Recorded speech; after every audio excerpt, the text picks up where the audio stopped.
Hello dear students, we are continuing our discussion on concept of space vector and space vector modulation. In the previous lecture we discussed about the space vector concept.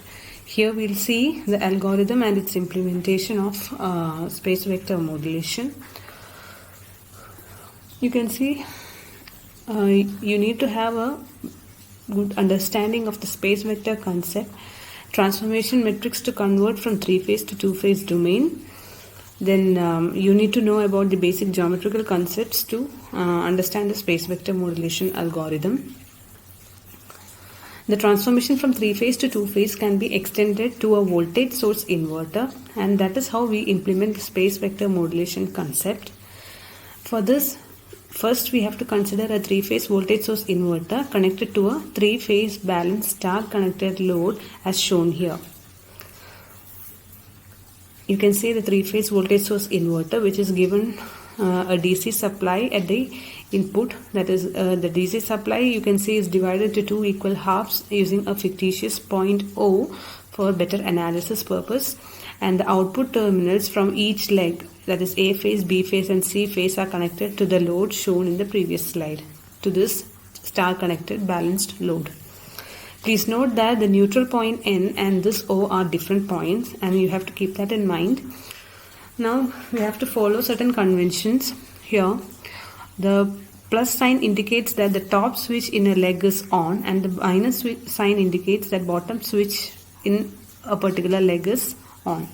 Please note that in any of these legs, you cannot have both the switches on at the same instant. These switches have to be complementary to avoid short circuiting of the DC bus when this inverter is switching. And so as such, if you analyze the possible states of this inverter, you can see that there are 8 possible states or 8 switching states of the inverter. You can see that when all the top switches are on, the state will be represented as plus plus plus. In that case, no power is transferred from the DC bus to the load side through these terminals A, B, C, and also when all the bottom switches are on, also it is in a similar situation. So in that case, since the power transferred is 0, you can call these states as null states or 0 states of the inverter. Okay. Then the rest of the states, that is the possible 6 combinations of the inverter states, that is depending on which switch is on and off, you can see 6 active states here. The first one plus minus minus, that is only the A, in the A phase only top switch is on. The second one plus plus minus, that is the top switch of both A and B phases are on. Next one is minus plus plus, the top switch of B and C are on. Like that it goes. There are 6 active states for the inverter. So we are going to implement the space vector concept into this 3-phase inverter. Let us see how. So depending on whether the top switch is on or off, the voltage VAO means the voltage of this point with respect to O. If the top switch is on, VAO is plus VDC by 2. If the bottom switch is on, it is minus VD by 2. The same similarly for B and C phases. When top switch is on, VBO is plus VDC by 2 and VCO is plus VDC by 2 when this switch is on. When the bottom switches are on, it will be minus VDC by 2 for all the 3 phases. That is what is written here, depending on whether top switch is on or off. For a balanced star connected load, applying 3-phase to 2-phase transformation. Yes, we are familiar with this transformation. V alpha from the previous lecture, V alpha is 3 by 2 times VAN. We are replacing this VAN using this relation VAB minus VCA. You can prove these two are equal by substituting for the phase values in this line voltage expressions. So this you will get it as 1 by 2 VAB minus VCA, or V alpha is equal to half. VAB is the line to line voltage. So if you take any other, the voltage with respect to any other point, that is VAO, you can write VAB as VAO minus VBO, and VCA you can write it as VCO minus VAO. That is why we need this point O for analysis purpose. So simplifying this expression, we get V alpha is equal to half 2 VAO minus VBO minus VCO for this 3-phase VSI. Okay, and V beta is given by the expression root 3 by 2 VBN minus VCN. VBN minus VCN will be equal to VBO minus VCO. The only thing is that here the potential of B with respect to N, and here we have the potential of C with respect to N.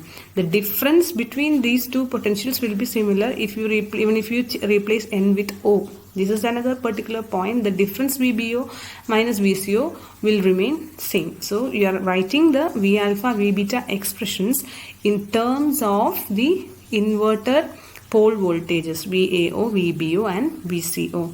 So these two expressions are used to synthesize the space vector domain representation of the different states of the inverter. What are the different states of the inverter? The 8 possible states which we saw in the previous slides. So for the 8 states of the inverter, V alpha and V beta can be obtained by taking respective values of VAO, VBO and VCO. It is respective values in the sense for a particular state we'll see what is VAO, VBO, VCO and find out V alpha, V beta to represent the states in space vector domain. Now for that we'll start with that process. So consider the state plus minus minus. For this state the VAO will be VDC by 2. This is A phase, this is B phase, this is C phase. So VBO and VCO will be equal to minus VDC by 2 because bottom switches are on. Then from the expressions for V alpha and V beta, these two from equations 1 and 2, you can find out V alpha is equal to half into 2 VAO minus VBO minus VCO. So minus VBO will be minus of minus VDC by 2, and simplifying this expression you get V alpha is equal to VDC and VBO is equal to VCO, therefore V beta is equal to 0. So what is this vector? The space vector will be root over V alpha square plus V beta square, its magnitude. So you see it is VDC itself, the magnitude is VDC, and the angle which this space vector makes with the alpha axis will be 0 because beta is 0, tan inverse V beta by V alpha. So this is the alpha, the representation of this particular state of the inverter in space vector domain. This is VDC. The next state, if we take minus plus plus, that is a opposite of this particular state. Plus minus minus we are replacing with minus plus plus. In this case if you apply the equations 1 and 2, that is V alpha V beta equations in terms of VAO, VBO and VCO, and simplify, you will get V alpha equal to minus VDC and V beta equal to 0, and the magnitude of the space vector will be equal to root of V alpha square plus V beta square, which is VDC. And you have minus VDC here since V alpha is minus VDC. That is you will get that angle theta or alpha, which this space vector makes with the alpha axis as 180 degrees. So here you see this state gives a space vector in this direction VDC, and this state is giving a space vector in this particular direction opposite to this. The next one for plus plus minus, if you see and you apply the VAO, VBO and VCO states in V alpha V beta equations, again you will get V alpha equal to VDC by 2 and V beta equal to root 3 by 2 VDC. The magnitude when you calculate, you will get it as again VDC, and the angle theta which this space vector makes with the alpha axis is given as 60 degree here, which means for this state you get a space vector which is displaced by 60 degree with the same magnitude VDC, which is from the alpha axis, it is displaced by 60 degree. In a similar fashion, if you analyze for the remaining 3 states, why 3 states? The other 2 states, null states, you have the magnitude equal to 0, and the null states will be at this point. So for the other three states, if you do this analysis, you will get the 6 active vectors of magnitude VDC in the two-phase plane. And these are obtained from the three-phase voltages VAN, VBN and VCN. Okay. So you see the A phase is represented in this direction. Since this switch is on, the top switch of A phase is on here, the top switch of B phase is on here, and the top switch of C phase is on here. Okay, so this A phase axis, B phase axis and C phase axis here, and the other possible states plus minus will come here. Here you see both the top switches of A and B phases are on and the bottom switch of C phases. So it is opposite to the C phase. Okay, so this is how you get the 6 possible states of the inverter. Now, the 3-phase balanced signals in 3-phase domain, when transformed to space vector domain, they are represented as revolving vectors. That is, they are as a single revolving vector. You can see here this Vref. It is a revolving vector which is representing the 3-phase signals after transformation. We have to use the available 8 states of the voltage source inverter to produce a voltage phasor same as the Vref. That is, instead of the 3 modulating signals we have in the sine PWM technique, here we have a single vector which represents this 3-phase system. That is, we are transforming this 3-phase system into the space vector domain with a V beta and V alpha value, and this Vref is synthesized using the 8 possible states of the inverter. Let us see that in detail. First, we'll see how Vref rotates as a space vector in two-phase plane. You see, how can you represent Vref from the 3-phase sinusoidal signals? You have 3 voltages VAN, VBN and VCN. VAN is Vm cos omega t, Vm cos omega t. This VBN is Vm cos omega t minus 120 degree, and VCN is Vm cos omega t minus 240 degree. So at omega t equal to 0, if you observe, the value of VAN is Vm, and the values of VBN and VCN are minus Vm by 2 minus Vm by 2.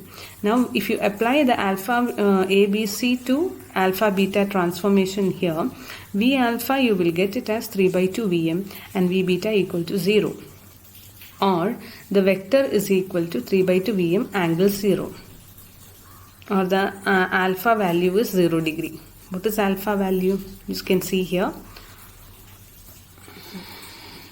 The angle which the Vref makes with the alpha axis is the angle alpha.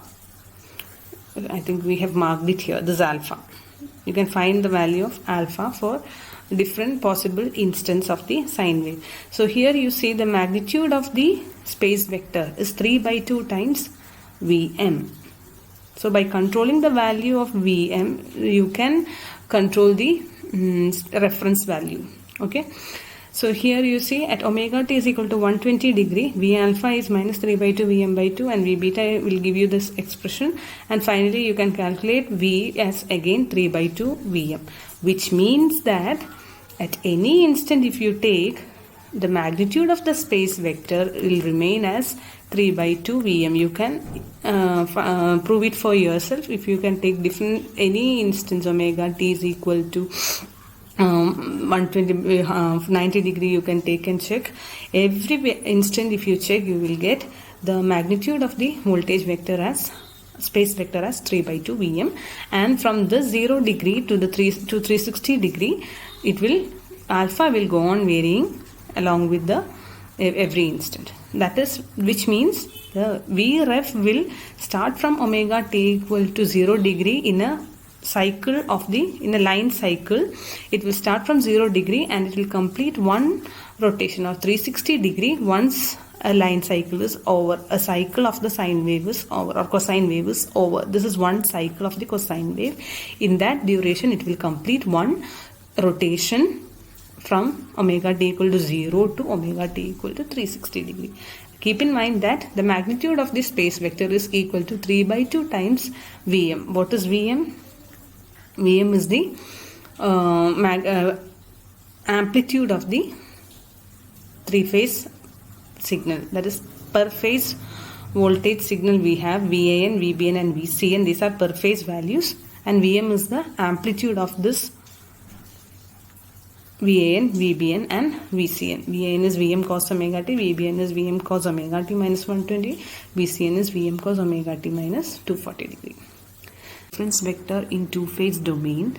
The reference vector is taking these positions at different samples in a line cycle. So what is done here is this one cycle of the or 360 degree is we are dividing it into 24 samples for analysis purpose, and these durations are equal. So here you can see when I convert it into angle form, it is 15 degree if you divide 360 degree into 24 equal time instants, and these are the positions of the rotating space vector at for every sample. So here this is the first sample, we have 2, and like that we have 24 samples here. So this omega ts is equal to 15 degree. What is omega? Omega is the angular frequency, the frequency at which it is rotating, and ts is termed as subcycle. So in every subcycle we are assuming the Vref to be at to remain at this position for that particular duration. Now the three-phase sinusoidal modulating signal get transformed into a revolving voltage vector with a constant magnitude and angular frequency. We have discussed this. In space vector PWM, the revolving voltage vector is used as voltage reference. Voltage reference vector is sampled in every subcycle Ts. As I mentioned, for analysis purpose, we have divided this into 24 samples. In fact, the subcycle duration in actual practice is very small at high switching frequencies. So in order to reduce the harmonics to minimum, we want to switch the inverter at very high switching frequencies. So in that case, this duration will be very small, and you will have many samples in one line cycle. Now average voltage vector applied in different subcycles over a line cycle. You can see here. This in one line cycle we'll have these many samples. So these samples are lying in different sectors as shown here. What do you mean by sector? The first sector is the region, triangular region between this active vector V1 and V2. This is the second sector, this is the third sector, this is the fourth sector, fifth and sixth sectors. So we are identifying where this voltage reference is lying, in which sector this voltage reference is lying, and we will use the active vectors which are forming this sector to synthesize this reference.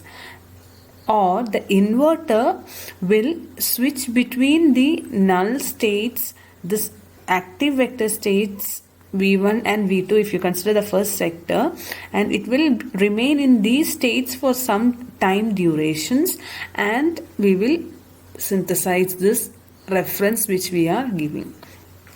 So this is explained in the coming slides. So for that we have considered a reference vector lying in the sector number 1. The sector number 1 is formed by the active vectors V1 and V2. So we use the concept of average voltage vector over a subcycle Ts. That is, we are averaging the voltage over a subcycle duration Ts.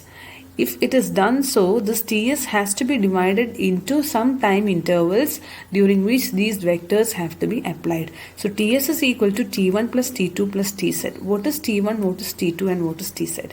T1 is the time duration for which this vector V1, which is VDC angle 0, is applied.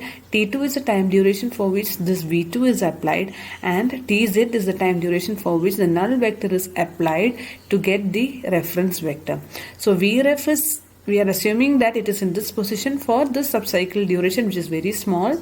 So Vref into Ts is equal to V1 T1 plus V2 T2 plus Vz Tz, or Vref is equal to that is this resultant Vf, which is formed from these components, is equal to V1 into T1 by Ts plus V2 into T2 by Ts plus Vz into Tz by Ts. So V1 into T1 by Ts is the component of V1 which is applied, V2 and it is in the same direction as V1. V2 into T2 by Ts is the component of V2 which is applied to generate this Vref. Please note that this Vz is 0, but we need the null state to complete this synthesis process. So here you see V1 T1 by Ts is given by this length. Okay, and we can find out this T1 and T2. Actually, we have to compute this T1, T2 and Tz and apply the states of the inverter. So what is happening here? The inverter will, that all, if we can discuss about the sequence later, but just understand that in the inverter, if all the bottom switches, top switches are off, then we are switching to the next active state and remaining in that state for a particular duration of time, say T1, and then we are switching the next switch to come into the V2 state, and then this V2 will remain, the state is maintained for a time duration of T2 seconds, and like that we are going to synthesize this Vref. So the first point here is we have to calculate the time duration T1 and T2, and you can get Tz from this expression. Tz will be Ts minus T1 plus T2, and for that is known as dwell time calculation, and for that we have taken this triangle here. This is AC, which is given, which is Vref, and AB is the V1 T1 by Ts value, and BC is the V2 T2 by Ts.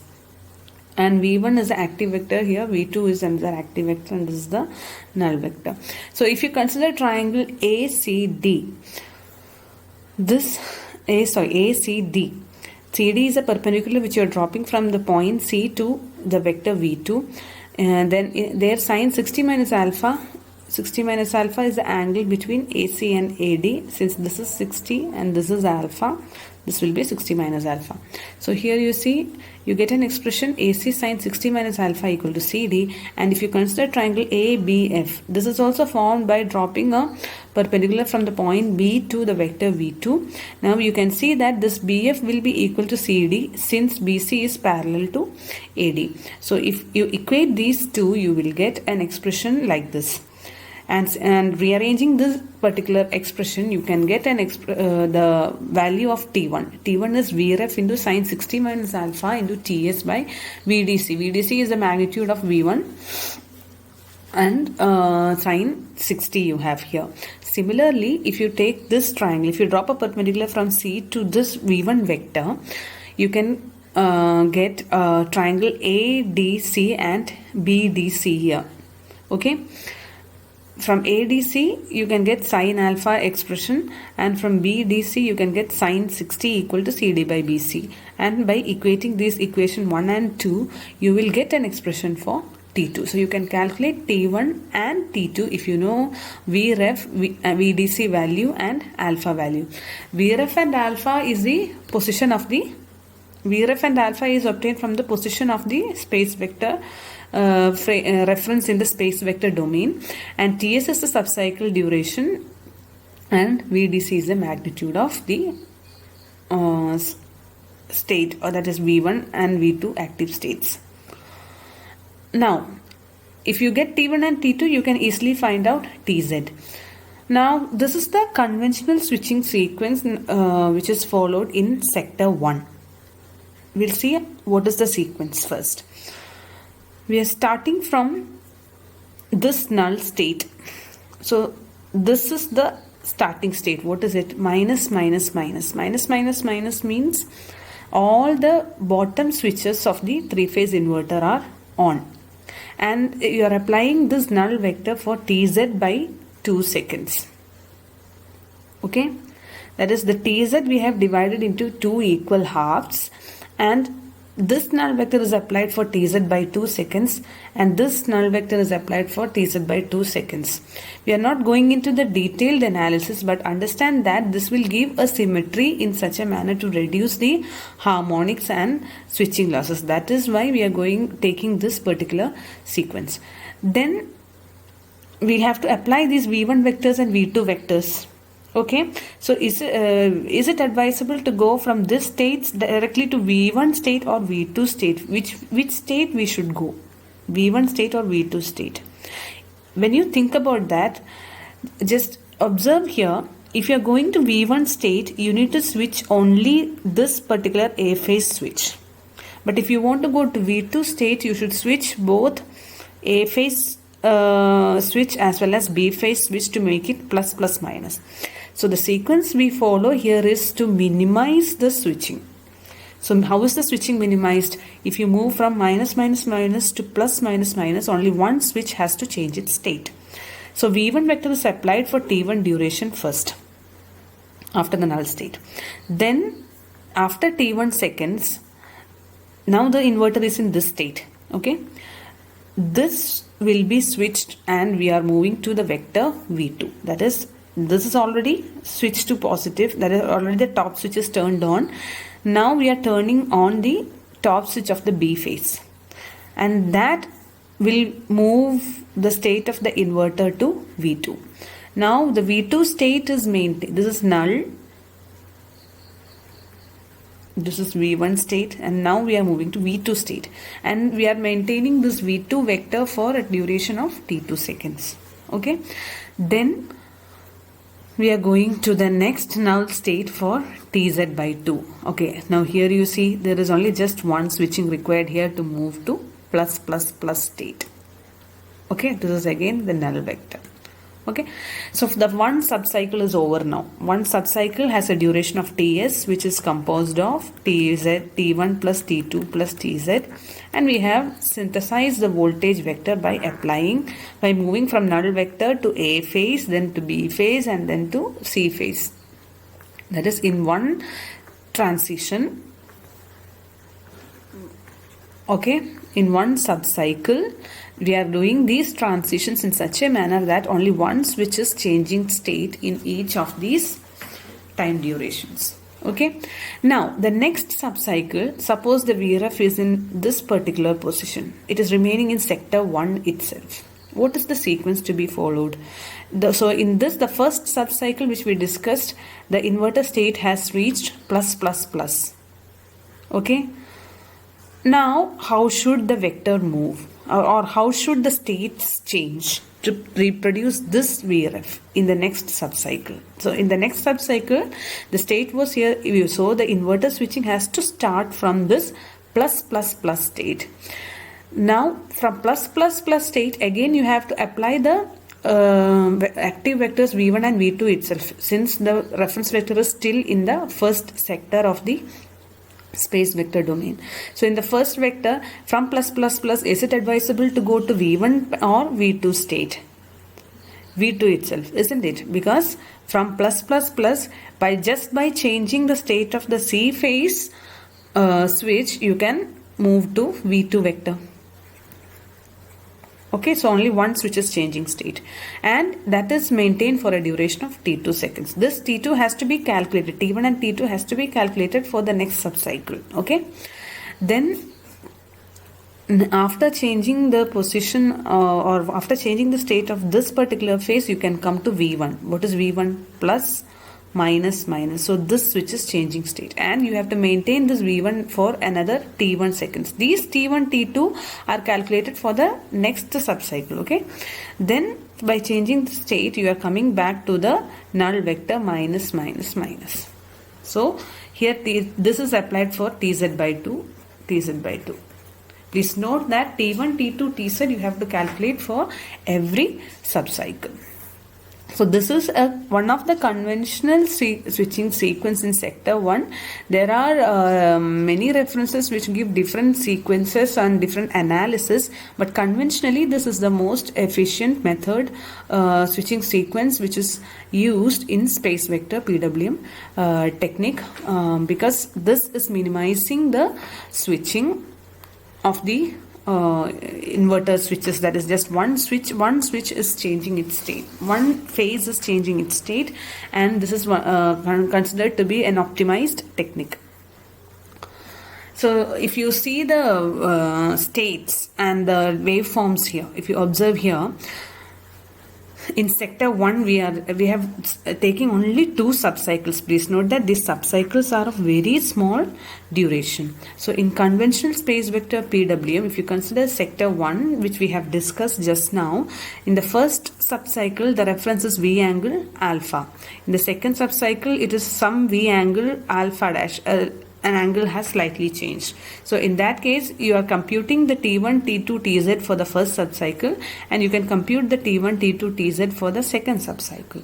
So in the first subcycle we just saw we are starting from this state. Okay, then this state is maintained for T1 duration, plus minus state is maintained for T2 duration, and again plus for Tz by 2 duration.